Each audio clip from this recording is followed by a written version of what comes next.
প্রেম জীবনকে যতটা সুন্দর করে, অন্ধ প্রেম জীবনটাকে ততটাই দুর্বিষহ করে দেয়। আর লোভ মানুষকে কোথায় নিয়ে যেতে পারে।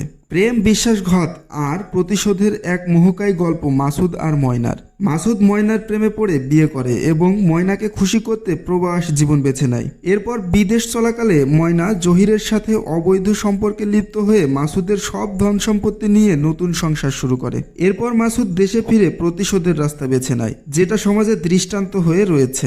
বন্ধুরা, কথা বলছিলাম 2023 সালে মুক্তি পাওয়া আফরান নিশো এবং তমার অভিনীত সত্য ঘটনা অবলম্বনে তৈরি সিনেমা সুড়ঙ্গ এর ব্যাপারে, যার IMDb রেটিং রয়েছে 6.8 আউট অফ 10। এমন ঘৃণ্য বিশ্বাসঘাতকতার জন্য হৃদয় বিদারক প্রতিশোধের ঘটনাচক্র জানতে হলে সম্পূর্ণ ভিডিওটা না কেটে দেখতে হবে। তার আগে বন্ধুরা, এখনো পর্যন্ত যারা আমার এই ছোট্ট চ্যানেলটি সাবস্ক্রাইব করেননি, অবশ্যই এখনই সাবস্ক্রাইব করে নিন, কারণ গল্প শুরু হলে সাবস্ক্রাইব করার কথা মনেই থাকবে না। তো সিনেমার শুরুতে নিশু ভাইকে দেখা যায় জেলখানার মধ্যে। সে তার জীবন কাহিনী বলতে শুরু করেছে। বাপ মা কেউ নাই, এতিম একটা ছেলে। মামার দোকানে ইলেকট্রিক্যাল কাজ শিখে সেখানেই কাজ করে। আছে শুধুমাত্র বাপ মায়ের রেখে যাওয়া ভিটেটুকু, সেখানেই সে বসবাস করে। একদিন সে বাড়ির সামনে নদীতে গোসল করছিল, তখন পাশ দিয়ে তার গ্রামেরই সুজন ভাই তাকে ডেকে বলে তার বাড়িতে গিয়ে ফ্রিজটি সেরে দিয়ে আসার জন্য। সুজন ভাইয়ের ফ্রিজটি নাকি অনেকদিন থেকে নষ্ট হয়ে পড়ে আছে, বাজারে কাজ আছে, সেটা শেষ করে সে যাবে, এমনটা সে সুজন ভাইকে বলে। এরপর বাজারে ইলেকট্রিক পিলারের সাথে এই বাল্বটি খারাপ হয়ে গিয়েছে, যেটা সে পরিবর্তন করে দেয়। এরপর একটি মেয়েকে দেখে দাদার মাথা ঘুরে যায় আর সে এখানেই পড়ে যায়, যেটা দেখে বাজারের লোকজন সহ মেয়েগুলোও হাসতে শুরু করে দেয় আর এখান থেকে চলে যায়। এরপর দুজন লোক তাকে ধরে তার দোকানে বসিয়ে দেয়।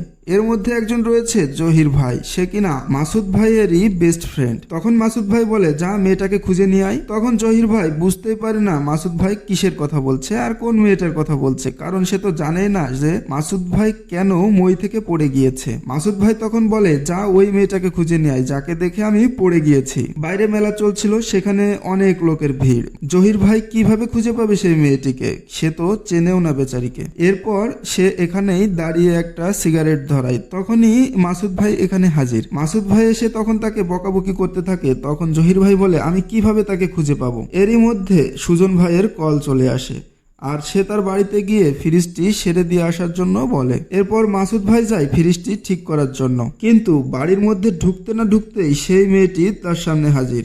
এ কি হলো, আপনি বাড়ির মধ্যে ঢুকে আসছেন, আপনি কে?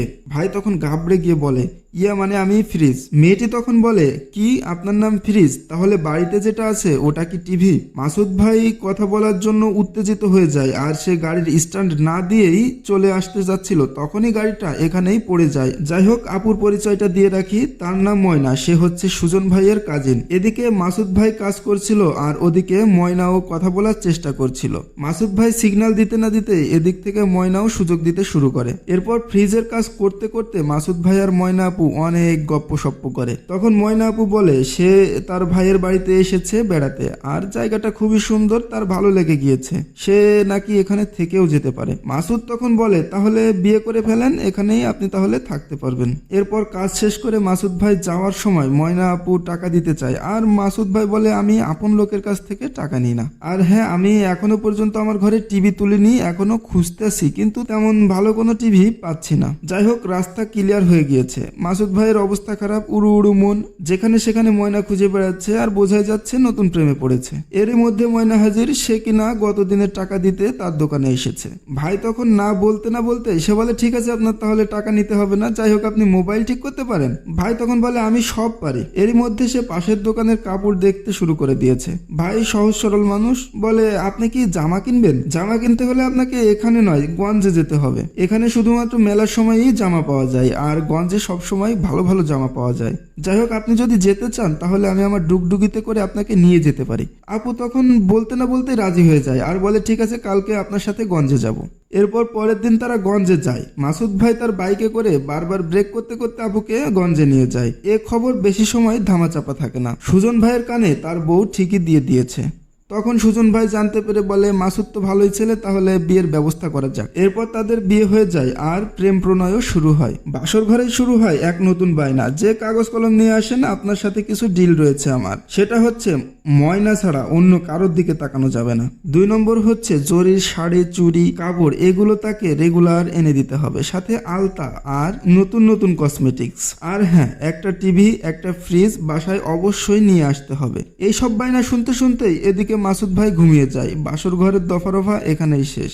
এরপর তাদের কিছু প্রেমের দৃশ্য দেখানো হয় আর এখানে একটা গানও হয়ে যায়। এরপর একদিন মাসুদ ভাই বাজার করে নিয়ে আসে, কিন্তু মাছটা আনতে ভুলে যায় সে। এটা ময়না যে কোনোভাবে মেনে তো নেয়, কিন্তু সে মানতে পারে না যে মাসুদ ভাই তার চুড়ি নিয়ে আসতে ভুলে গিয়েছে। তখন আমরা জানতে পারি যে মাসুদ ভাই তার সব বায়না পূরণ করে, কিন্তু ভাইরে ভাই, মানুষের মন কি কেউ ভরাতে পারে? এখন তো তার নতুন নতুন বায়না, মাসুদ ভাই সেগুলো মেটাতেই পারে না, কারণ বিয়ের সময় যাবতীয় খরচ মাসুদ ভাই নিজেই বহন করেছিল আর তার জন্য সে অনেক টাকা ঋণ হয়ে আছে।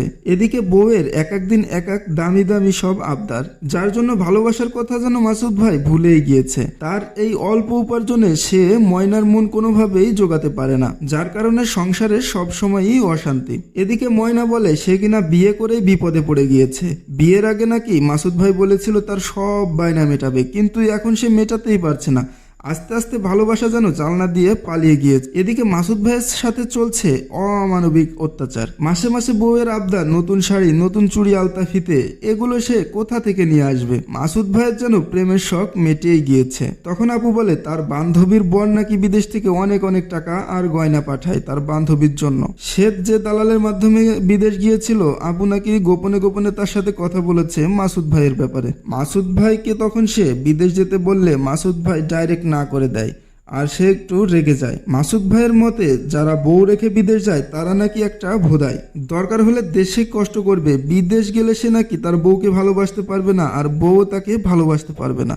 কিন্তু ময়নার এমন ভালোবাসার কোনো দরকার নেই, তার কাছে টাকা ছাড়া ভালোবাসার কোনো মূল্য নেই, তার দরকার বিদেশি ডলার। এরপরে সংসারে শুরু হয় নতুন এক অশান্তি। মানসিক টর্চার বাড়তে থাকে মাসুদ ভাইয়ের উপর। এক পর্যায়ে সে বাধ্য হয়ে রাজি হয় বিদেশ যাওয়ার জন্য। এরপর সে একটা দালালের সাথে যোগাযোগ করে এবং নিজের বউয়ের সাথে সেটা পরামর্শ করছিল যে তার বিয়েতে কি কি গয়না দেওয়া হয়েছিল আর সেগুলো বেচে কিনা সে বিদেশ যাওয়ার কথা বলে। বলতে না বলতেই ময়না খুবই রেগে যায় আর আসল রূপে ফিরে আসে। তখন সে বলে কিছুতেই সে তার গয়নাগাটি বিক্রি করতে দেবে না আর অকথ্য ভাষায় তখন মাসুদ ভাইয়ের উপর গালিগালাজ করতে থাকে। এরপর মাসুদ ভাই বেচারা বলে আমার তো আর কিছুই নেই, শুধুমাত্র বাপ মার দেওয়া এই ভিটেটুকুই আছে। তখন ময়না বলে এটাই তুমি বন্ধক রেখে যাও আর টাকা পাঠাবে, আমি এখান থেকে ছাড়িয়ে নেব। বউয়ের দাবি মেটাতে সে এটাও মেনে নেয় আর বাপ মায়ের শেষ স্মৃতি এই ভিটেটুকু সে বন্ধক রেখে বিদেশ চলে যাওয়ার জন্য সিদ্ধান্ত নেয়। এরপর সময় আসে বিদেশ যাওয়ার। তখনই বউয়ের শুরু হয় নতুন বায়না। সে নাকি কখনো এয়ারপোর্ট দেখেনি, তাকে অবশ্যই এয়ারপোর্ট দেখাতে ঢাকা নিয়ে যেতে হবে। বাধ্য হয়ে সে বউকে ঢাকায় নিয়ে আসে এয়ারপোর্ট দেখানোর জন্য। আর বউ কিভাবে বাড়িতে যাবে সেজন্য বন্ধুকে সাথে করে নিয়ে আসে বউকে নিরাপদভাবে তার বাড়িতে পৌঁছে দেওয়ার জন্য। এরপর সে চলে যাওয়ার সময় বউ আর বন্ধুর কাছ থেকে বিদায় নেয় আর বলে আমি তোর কাছে টাকা পাঠাবো, তুই তোর ভাবির কাছে পৌঁছে দিবি। এটাই যে তার জীবনের সব থেকে বড় ভুল ছিল, এটা তো আর সে জানতো না। এরপর শুরু হয় প্রবাসী জীবন। দালাল তাকে বলেছিল ইলেকট্রিশিয়ানের কাজ দেবে, কিন্তু তাকে দিয়েছে ওয়েল্ডিং এর কাজ, যেটা সে কোনোভাবেই করতে পারতো না, যার জন্য তার যে বেতন হওয়ার কথা ছিল তার 5 ভাগের 1 ভাগ বেতন সে পেত। আর সেটা তার বন্ধু জহিরের কাছে পাঠিয়ে দিলে সেটা সে ভাবির কাছে পৌঁছে দিত। কিন্তু এত অল্প টাকাতে ময়নার মন ভরতো না। বিদেশ থেকে টাকা পাঠিয়েও মাসুদ ভাই ময়নার মন কোনোভাবে জয় করতে পারতো না, কারণ ময়নার মন কখনোই ভরতো না। তখন জহির ভাই তার ভাবিকে প্রস্তাব দেয় যে সে তাকে টাকা ধার দেবে, কিন্তু ভাবি প্রথমে না বলতেও পরে ঠিকই টাকা নিয়ে নেয়। এরপর জহিরের কাছ থেকে টাকা ধার নেয় আর সে তার শখ পূরণ করতে থাকে। এভাবে কিছুদিন চলতে থাকে। শুরু হয় আর এক নতুন ঘটনাচক্র। মাসুদ ভাই কল দেয় আর এদিকে ফোন থাকে ওয়েটিং। সে নাকি তার খালার সাথে কথা বলছে। মাসুদ ভাইয়ের সাথে কিছুতেই সে ভালোভাবে কথা বলে না। মাসুদ ভাই সারাদিনে একটাই সময় পায় তার বউয়ের সাথে কথা বলার জন্য। এদিকে বউয়ের ফোন সবসময় ওয়েটিং থাকে আর জিজ্ঞেস করতে সে শুধু বলে সে নাকি তার খালার সাথে কথা বলছিল। মাসুদ ভাই এদিক থেকে বুঝতে পারলেও সে কখনো তার বউয়ের উপরে কোনো কথা বলতো না। কিন্তু হঠাৎ একদিন মাসুদ ভাইয়ের খুব মেজাজ গরম হয়ে যায় আর সে বলে আমি রক্ত ঘাম করে টাকা পাঠাচ্ছি আর আমার টাকায় তুমি ফুটানি মেরে তুমি অন্য মানুষের সাথে কথা বলছো। আমি ফোন করলে তোমার ফোন সব সময় ওয়েটিং পায়। শুনতে এদিক থেকে ময়না শুরু করে দেয় নতুন এক তাণ্ডব। তুমি কত টাকা পাঠাচ্ছ? তুমি যে টাকা পাঠাও তাতে আমার কিছুই হয় না। একটা শাড়ি কিনলেই তো টাকা শেষ হয়ে যায়। এভাবেই তাদের ঝগড়া চলতে থাকে। এরপর ভাই নাকি রাগ করেছে, সে আর দেশেই ফিরবে না আর কাউকে টাকাও পাঠাবে না। সে নাকি তার বউয়ের সাথে আর কখনো কথাই বলবে না। কিন্তু বাইরে ভাই কিছুক্ষণ পর তার বরফের মতো মন যেন গলে পানি হয়ে যায়। আর তখনই সে তার বউয়ের কাছে কল দিয়ে হাতে পায়ে ধরতে থাকে তার সাথে একটু কথা বলার জন্য। তখন ময়নাও সুযোগ পেয়ে যায় আর সে বলে তার নাকি আর শুরু করে দেয় নতুন বায়না। তাকে নাকি আরো কিছু টাকা বাড়িয়ে দিতে হবে। এরপর মাসুদ ভাই তার বন্ধুর কাছ থেকে টাকা ধার করে ময়নাকে পাঠায়। টাকা হাতে পেতেই বাবির নতুন আবদার, গঞ্জে যাবে নাকি জহির ভাইকে সাথে যেতে বলে। তখন জহির ভাইও এক পায়ে রাজি, কারণ সে তো চাচ্ছিল তার ভাবির সাথে সে আরো যাতে ঘনিষ্ঠ হতে পারে। গঞ্জে গিয়ে সে একটা নতুন সোনার হার পছন্দ করে ফেলে, কিন্তু এদিকে মাসুদ যে টাকা পাঠায় তা দিয়ে তার হারটা কেনা সম্ভব না। এরপর তারা বাসায় ফিরে আসে। হঠাৎ একদিন রাতে জহির বাড়িতে হাজির। সে কিনা বাজার ঘাট করে একটা বিশাল মাছ নিয়ে এসেছে ভাবির জন্য। ভাবি তখন বলে, এত বড় মাছ নিয়ে এসেছেন আপনি আমার জন্য? আজকে আপনি না খেয়ে আমার বাড়ি থেকে যেতেই পারবেন না। জহিরও তখন সুযোগ তো খুঁজছিলই, সেও ভিতরে চলে যায় মাছটা খাওয়ার জন্য। মাছ রান্না করতে করতে এদিকে বৃষ্টি শুরু হয়ে যায়। এরপর বৃষ্টি আর থামে না। এর মধ্যে মাছ রান্না করা হয়ে গেলে জহির খেতে শুরু করে। এর মধ্যে সে তার ভাবিকে সেই হারটি গিফট করে, যেটা কিনা তার ভাবি বাজারে গিয়ে পছন্দ করেছিল। হারটা দেখতে ময়না তো খুবই খুশি হয়ে যায়, কারণ সে তো মনে মনে চেয়েছিল সেই হারটা সে কিনবে, কিন্তু টাকার অভাবে সে কিনতে পারেনি। জহির তখন বলে, ভাবি এটা আমি আপনার জন্য কিনেছি। এটা শুনতে ময়না তো আকাশ থেকে পড়ে, আর সে যেন ঈদের থেকেও বেশি আনন্দ পায়। না করতে করতে হলেও সে তার গলায় হারটি ঢুকিয়েই নেয়। এরপর খাওয়া দাওয়া শেষ। জহির ভাই তখন বাড়ি যাওয়ার জন্য বাইরে বের হয়েছে। উঠানে যেতে না যেতেই একটা ঠাডা পড়ে, আর জহির ভাই ভয় পেয়ে উঠানেই পড়ে যায়। বেচারা ভিজে গিয়েছিল বলে ভাবি তাকে একটা গামছা দেয় আর ঘরের মধ্যে ডেকে নিয়ে আসে। সে গামছা নিয়ে বারান্দায়, আর ভাবি তখন একটা লুঙ্গি নিয়ে আসে বারান্দাতে। তখনই আবার একটা ঠাডা পড়ে আর ভাবি চিৎকার করে ওঠে। জহির তখন বলে, ভাবি ভয় নাই, আমি তো আছি। পরের সিনে আমরা দেখতে পাই তারা দুজন একে অপরের সাথে অন্তরঙ্গ হয়ে গিয়েছে। কিছুক্ষণের মধ্যে তারা আরো বেশি ঘনিষ্ঠ হয়ে যায়, আর এরপর তারা ঘপাঘপ করতে শুরু করে দেয়। অন্যদিকে দুঃস্বপ্নে মাসুদ ভাইয়ের ঘুম ভেঙেছে, যে কিনা নিজের বউয়ের শখের জন্য প্রবাসে এসেছে আর তার বউ তাকেই ধোকা দিচ্ছে। কিছুক্ষণ পর আবার সিন চলে আসে জহির আর ময়নার এখানে। ময়না তখন সব দোষ জহিরকে দেয় আর বলে, তুই এসব করেছিস, তুই সবকিছু ইচ্ছা করে করেছিস, আমার কোনো দোষ নেই। জহির তখন তার পা দুটো জড়িয়ে ধরে আর মাপ চায়, কিন্তু ময়না তখন তার উপরে রাগ দেখাতে থাকে। এরপর সে মাসুদের ছবির সামনে এসে বলে তার নাকি কোনো দোষ নেই, তার বন্ধুই নাকি তার সাথে এমনটা ইচ্ছা করে করেছে। এরপর সে জহিরকে তাড়িয়ে দেয় আর বলে তার বাড়ির আশেপাশেও যেন তাকে দেখা না যায়। পরের দিন সকালে জহির আবার এসে হাজির। সে নাকি মাপ চাইতে এসেছে, কিন্তু তার মনের মধ্যে কিছু অন্যই ছিল। তখন ভাবির রিয়াকশনটা দেখে সে বুঝতে পারে যে ভাবির মনেও কি চাচ্ছিল। এরপর জহির যখনই সময় পায় তখনই আসে আর ভাবির সাথে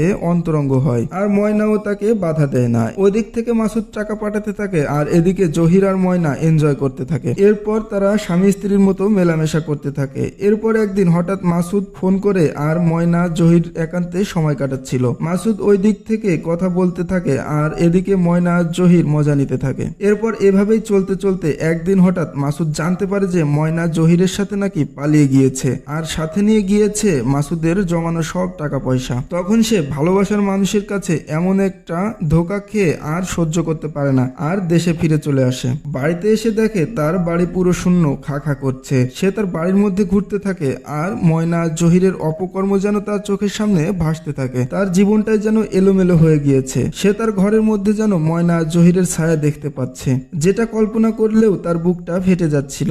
সে যেন পাগলের মতো হয়ে গিয়েছিল। সে কোনোভাবে বিশ্বাস করতে পারছিল না যে তার বউ তার সাথে এমন একটা প্রতারণা করেছে, আর তার খুব কাছের বন্ধু, যে কিনা তার ছোটবেলার বন্ধু ছিল, সেও তাকে ধোঁকা দিয়েছে। পরের দিন সালিশ বসে মাসুদ ভাইয়ের বাড়িতে। তার বউ অনেকের কাছ থেকেই টাকা ধার করেছে আর সেটা কিনা ফেরত না দিয়েই চলে গিয়েছে। আর মাসুদ ভাই বিদেশ যাওয়ার আগে অনেক টাকা ধার করেছিল তার বাড়ি বন্ধক রেখে, সেগুলোর জন্য তাকে চাপ দিচ্ছিল এলাকাবাসী। তাই সে নিজের বাপ মার ভিটেটুকু বিক্রি করে এখান থেকে ঢাকা চলে আসে। ভুল মানুষকে ভালোবেসে তার জীবনটা যেন এলোমেলো হয়ে গিয়েছে। তার শেষ সম্বলটুকু বাপ মার ভিটে, সেটাও নাকি তাকে হারাতে হয়েছে। এরপর মাসুদ সুজন ভাইয়ের বাড়িতে আসে আর ময়নার জন্য কিছু জিনিস সে বিদেশ থেকে নিয়ে এসেছিল সেগুলো মাসুদ ভাই সুজন ভাইয়ের হাতে দেয় আর বলে ময়না যদি কখনো ফিরে আসে তাহলে তাকে দেওয়ার জন্য। শূন্য পকেট আর ভাঙা হৃদয় নিয়ে সে ঢাকার উদ্দেশ্যে বেরিয়ে পড়ে। এরপর সে ভাড়ার একটা মেসে এসে ওঠে আর মাঝে মাঝেই ময়নাকে কল করতে থাকে, কিন্তু ময়নার ফোনে কখনোই কল ঢোকে না, কারণ সে ফোনটা বন্ধ করে রেখেছে। এরপর মাসুদ ভাই খুবই ডিপ্রেশনে চলে আসে এবং আত্মহত্যার পথ বেছে নেয়, কিন্তু আত্মহত্যা করতে গিয়ে সে কোনোভাবে আত্মহত্যা করতে পারে না, কারণ আত্মহত্যা করার মতো সাহসটুকু তার ছিল না। এরপর সে বুঝতে পারে তার জীবনে কিসের দরকার রয়েছে। এরপর সে ময়নাকে পাওয়ার জন্য নতুন একটা অভিযান শুরু করে, সেটা কিনা টাকা কামাতে হবে তাকে আর অনেক বড় লোক হতে হবে। এরপর মাসুদ ভাইয়ের টার্গেট ছিল কিভাবে সে টাকা কামাবে। এরপর সিনেমায় চলে আসে নতুন একটা টুইস্ট, সে কিনা টাকা কামায় আর নির্মমভাবে প্রতিশোধ নেয় ময়না আপুর কাছ থেকে। কিন্তু সেটা কিভাবে জানতে হলে আমাদের পরবর্তী ভিডিও অবশ্যই দেখতে হবে। পরবর্তী ভিডিও দেখতে হলে অবশ্যই চ্যানেলটি সাবস্ক্রাইব করে পাশে থাকা বেল আইকনটি বাজিয়ে দিতে হবে। সো বন্ধুরা, আজকের ভিডিও এই পর্যন্তই, দেখা হবে নেক্সট ভিডিওতে।